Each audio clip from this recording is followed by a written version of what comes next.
이 앞 시간에는 시 두류작 두류산에서 지음에서 상호 텍스트성까지 살피고 끝났습니다.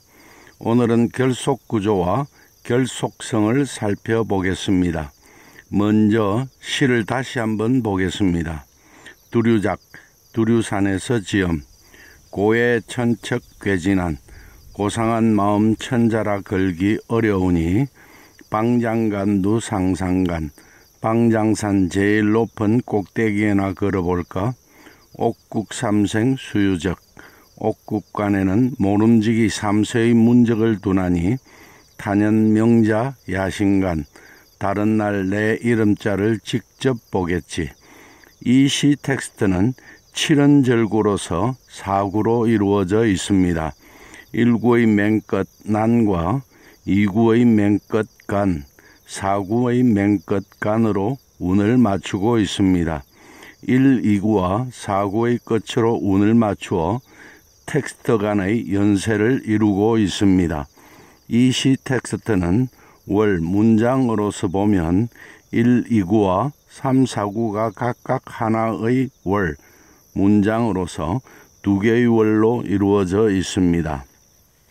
첫째 월, 고해 천척 괴진한 방장간두 상상간 고상한 마음 천자라 걸기 어려우니 방장산 제일 높은 꼭대기에나 걸어볼까는 두 개의 이음마디 접속절과 마침마디 종결절로 이루어져 있습니다.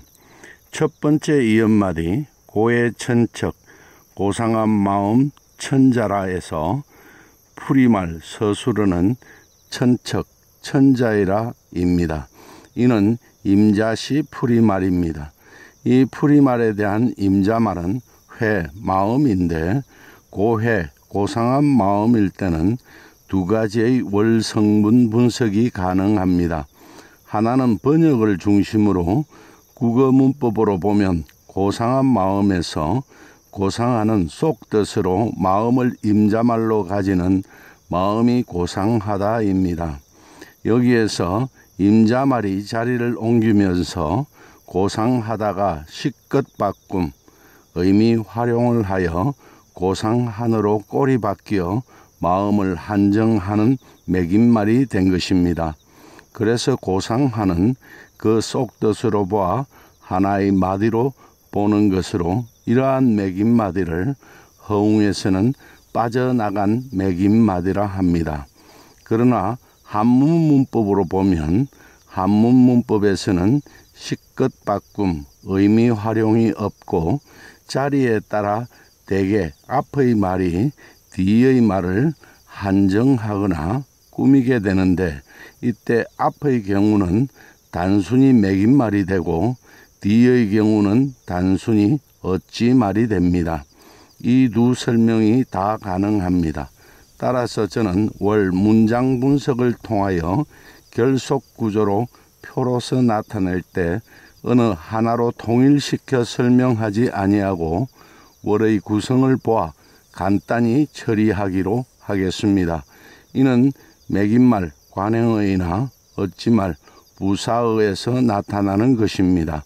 그래서 고해 천척, 고상한 마음 천자라에서 고상한을 단순히 회, 마음을 한정하는 매김말로 보아 이음마디 고해 천척, 고상한 마음 천자라의 구조는 화면 12의 맨 위와 같은 구조가 된 것입니다. 두 번째 이음마디 접속절, 괴진한, 걸기 어려우니에서 풀이말은 난 어려우니입니다. 임자말은 임자마디 임자말입니다. 이 마디의 풀이말 서술어는 괴, 걸기입니다. 이에 대한 임자말은 나는으로 생략되어 있습니다. 불임말, 목적어는 지로 앞에서 말한 마음이 되겠는데 이는 허사라 괴지, 걸기에 붙이고 불임말은 생략된 것으로 보아 화면 12의 가운데 있는 구조가 되었습니다. 마침마디 방장간두 상상간, 방장산 제일 높은 꼭대기에나 걸어볼까 해서 풀이말은 간 걸어보다입니다. 임자말은 나는으로 생략되어 있습니다. 불임말은 마음으로 이도 생략되어 있습니다. 상상 제일 높은 곳은 위치말입니다. 이 위치말을 한정하는 매김말은 방장간두, 방장산 꼭대기인데 여기서도 방장산이 간두, 꼭대기를 한정하는 매김말 관형사입니다. 그래서 마침마디 종결절은 화면 12의 맨 아래의 구조를 가져 전체적으로 첫째 월은 화면에 보이는 12와 같은 결속 구조를 가집니다. 둘째 월 옥국 삼생 수유적 단연 명자 야신간 옥국간에는 모름지기 삼세의 문적을 두나니 다른 날 내 이름자를 직접 보겠지는 이엄마디와 마침마디로 되어 있습니다. 이엄마디 옥국 삼생 수유적 옥국간에는 모름지기 삼세의 문적을 두나니에서 풀이말은 유두나니입니다. 임자말은 한언으로 생략되어 있습니다. 즉 문적은 풀이말에 대한 불임말 목적어이고 옥국간은 위치말입니다. 삼세의는 불임말 즉 문적을 한정하는 매김말이고 모름지기는 유두나니를 꾸미는 어찌말입니다. 그래서 화면 13에서 위의 구조를 가집니다. 마침마디 단연 명자 야신간 다른 날 내 이름자를 직접 보겠지에서 풀임말은 간 보겠지입니다. 임자말은 내가로 생략되어 있습니다. 맹자야 내 이름자는 풀이말에 대한 불임말 목적어입니다. 야는 허사입니다. 타년 다른 날은 풀이말에 대한 위치말이고 신 직접은 풀이말 간 보겠지를 꾸미는 어찌말 부사어입니다. 그래서 화면 13에서 아래의 구조를 가져 둘째 월은 전체적으로 화면에 보이는 13과 같은 결속 구조를 가집니다. 이제 시의 결속성을 살펴보겠습니다. 남명 선생은 이 앞 시간에 시의 의도성과 용인성을 말하면서도 밝혔듯이 나이 31살에 실리를 위한 공부를 접고 위기지약의 뜻을 두면서 육경과 사서 그리고 염계 주도니 명도 정호 횡거 장제 회암 주의 등 송나라 때의 대표적인 성리학자들이 남긴 글을 정력을 다해 공부하였습니다. 이러한 사실은 공부하는 가운데 핵심이 되는 것들을 정리한 학기류편을 보아도 잘 알 수 있습니다. 선생은 늘 품은 큰 뜻이 있었습니다. 자신에 대해서는 도를 깨달아 그 도를 실천하고자 하였고 이 세상에 대해서는 요순의 시대처럼 도가 넘쳐나기를 바라는 것이었습니다. 선생의 이러한 마음은 시 복명루에 잘 나타납니다. 복명루 기하유엄 송유루 기산 아래 남은 소리 이 누각에 이어 있으니 친현락이 헐유유 친현락이가 마침내 유유하구나. 자종 촉석 신개우 촉석성에 새로 누각 세운 뒤로부터는 육육명수 상하류 봉황새 울음소리 물길 따라 오르내리는구나. 그러나 선생의 생전에는 이 복명루에서 보듯이 이와 같은 시대는 오지 않았습니다. 그러기에 지금 살피고 있는 시 두류작 두류산에서 지엄에서는 이 성에서의 희망을 포기하고 이제 저승에서의 일을 말하고 있습니다. 이러한 관점에서 이 시 텍스트의 결속성을 살펴보면 이성과 저성의 개념적 대립 구조를 가지고 있습니다. 1, 2구는 이성에서의 일이고 3, 4구는 저성에서의 일입니다. 이성에서는 걸기 어렵다 하고 저성에서는 직접 본다고 합니다. 이성에서는 다시 1구와 2구 둘로 나뉩니다. 1구에서는 세속을 말하고 2구에서는 자연을 말하고 있습니다. 세속에서 자연으로 옮겨가고 있습니다. 세속에서는 고해, 고상한 마음을 걸어둘 곳이 없고 자연에서는 걸 수 있습니다. 그래서 깊은 산속 방장산 꼭대기에 높고 높은 곳에 걸어둔다는 것입니다. 이것은 일성에서의 일입니다. 3, 4구에서는 탄연, 다른 날로 옮겨갑니다. 1구에서 2구는 자신의 마음을 두는 장소의 이동이라 한다면 1, 2구에서 3, 4구는 이성에서 저성으로의 시공의 이동입니다. 이렇게 두고 보면 이 시의 제어 중심은 1, 2구에서는 고해, 고상한 마음, 대상, 괴진한, 끌기 어렵다 상태이고 3, 4구에서는 명자, 내 이름자, 대상, 신간, 직접보다 움직임입니다. 이는 서로 대립구조를 이룹니다.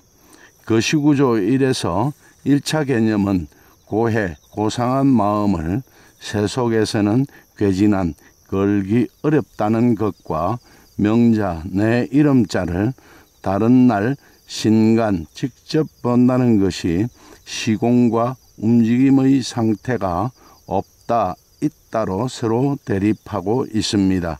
이것이 화면에 보이는 거시구조 1의 1차 개념입니다. 거시구조 2에서 2차 개념은 1차 개념에서 고해, 고상한 마음을 세속에서는 괴진한, 걸기 어렵다 하니 그래서 고해, 고상한 마음을 자연 속 깊은 방장간두 상상, 방장산 꼭대기 높고 높은 데에 건다는 것이고 명자, 내 이름자는 탄연, 다른 날에 옥국간에서 본다는 것입니다. 이것이 화면에 보이는 거시구조 2의 2차 개념입니다.